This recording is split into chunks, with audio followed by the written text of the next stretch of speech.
Right గా breaking news అయితే చూస్తున్నాం. ఎమ్మెల్యే పాడి కౌశిక్ రెడ్డికి బెయిల్ మంజూరైంది. రిమాండ్ రిపోర్ట్ను కొట్టేసి ఆయనకు బెయిల్ మంజూరు చేశారు జడ్జ్.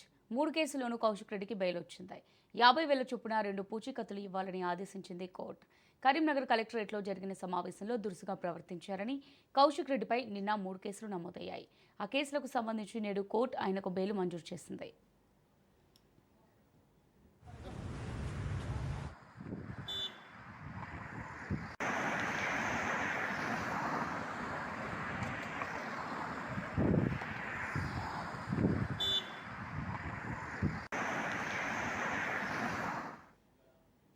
కాగా నిన్న రాత్రి బీఆర్ఎస్ ఎమ్మెల్యే పాడి కౌశిక్ రెడ్డిని పోలీసులు అరెస్ట్ చేశారు. కలెక్టరేట్లో గొడవ చేశారన్న కేసులో ఆయనపై పోలీసులు చర్యలు తీసుకున్నారు. హైదరాబాద్లో అరెస్ట్ చేసిన పోలీసులు కరీంనగర్కు తరలించారు. ఇవాళ ఉదయం మరోసారి వైద్య పరీక్షలు నిర్వహించిన పోలీసులు మెజిస్ట్రేట్ ఎదుట హాజరుపరిచారు. ఒకవేళ ఎక్కడ ఉన్నాడని అరెస్ట్ చేసిరా ఎక్కడున్నాడు అసలు ఉన్నాడా లేడా తీసుకపోతున్నారు అని మేము అడుగుతా ఉన్నాం. ఒకటి మీరు వట్టిగానే బోకింగ్ చేసి ఇదేదో లాంచ్ చార్జ్ చేసి లేకపోతే మమ్మల్ని ఏదో చేసి కేసులు పెడతామనుకున్న మాత్రం దుర్మార్గం. మేము శాంతియుతంగా మేము మిమ్మల్ని అడుగుతా ఉన్నాం. మరోవైపు పాడి కౌశిక్ రెడ్డిపై అసెంబ్లీ స్పీకర్ గడ్డం ప్రసాద్కు కాంగ్రెస్ ఎమ్మెల్యే సంజయ్ ఫిర్యాదు చేశారు. తనతో దురుసుగా ప్రవర్తించారని, కాబట్టి కౌశిక్పై చర్యలు తీసుకోవాలని స్పీకర్ గడ్డం ప్రసాద్ను కోరారు.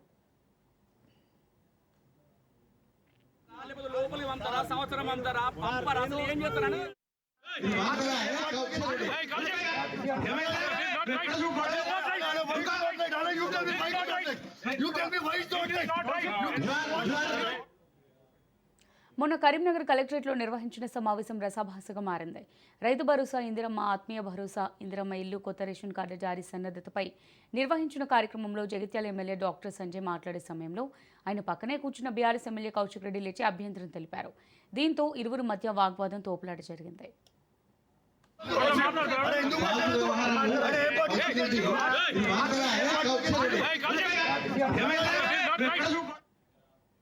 రైట్ ఇక దీనికి సంబంధించి మరిన్ని డీటెయిల్స్ మా రిపోర్టర్ పవన్ అందిస్తారు. పవన్, మరి పాడి కౌశిక్ రెడ్డికి 50,000 2 పూచీకత్తుల చొప్పున మనకు బెయిల్ మంజూరు చేసినట్టుగా తెలుస్తుంది. దీనికి సంబంధించి డీటెయిల్స్ ఏంటి?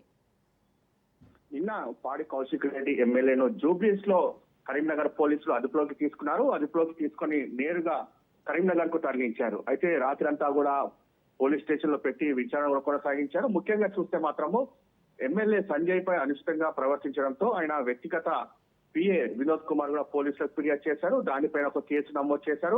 మరోవైపు ఆర్టీఓ మహేశ్వర్ ఇచ్చిన ఫిర్యాదు మేరకు ఇంకొక కంప్లైంట్ కూడా ఫిర్యాదు చేశారు.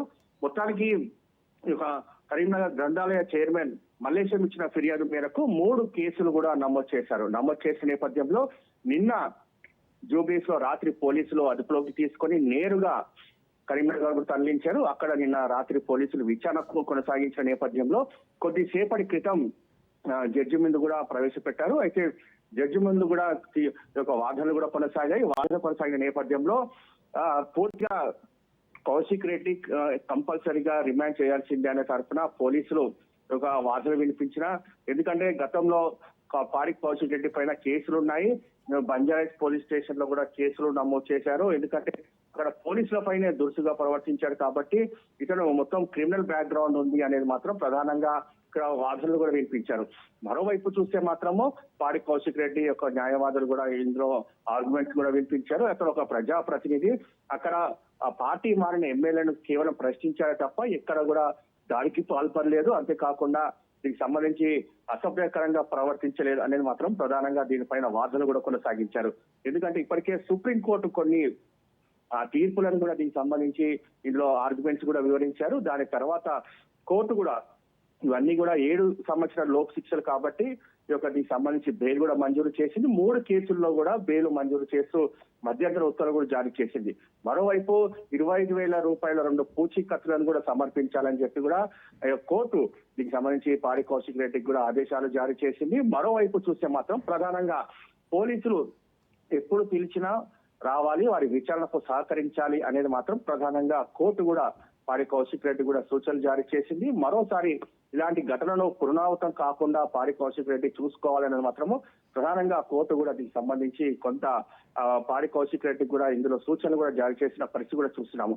మరోవైపు ఇప్పటికే అరెస్ట్ చేసిన నేపథ్యంలో ఇటు మాజీ మంత్రి హరీష్ రావును కూడా హౌస్ అరెస్ట్ చేశారు. మరోవైపు కేటీఆర్ ని కూడా హౌస్ అరెస్ట్ చేశారు. ఎందుకంటే ఒకవేళ బెయిల్ మంజూరు కాకపోతే మాత్రము పెద్ద ఎత్తున ఆందోళన చేసే అవకాశం ఉంటుంది. అప్పుడు దీనికి సంబంధించి యొక్క శాంతి భద్రతలకు విఘాతం కలుగుతుందనే నేపథ్యంలో ముందస్తు చర్యలో భాగంగా ఇటు హరీష్ రావుతో పాటు కేటీఆర్ ని కూడా హౌస్ అరెస్ట్ చేశారు. అయితే ఇప్పుడు బెయిల్ మంజూరు అయిన నేపథ్యంలో వారు హౌస్ అరెస్ట్ నుంచి కూడా విముక్తి కలిగే అవకాశం కూడా చాలా స్పష్టంగా కనిపిస్తుంది. Right, thanks for the updates Pawan.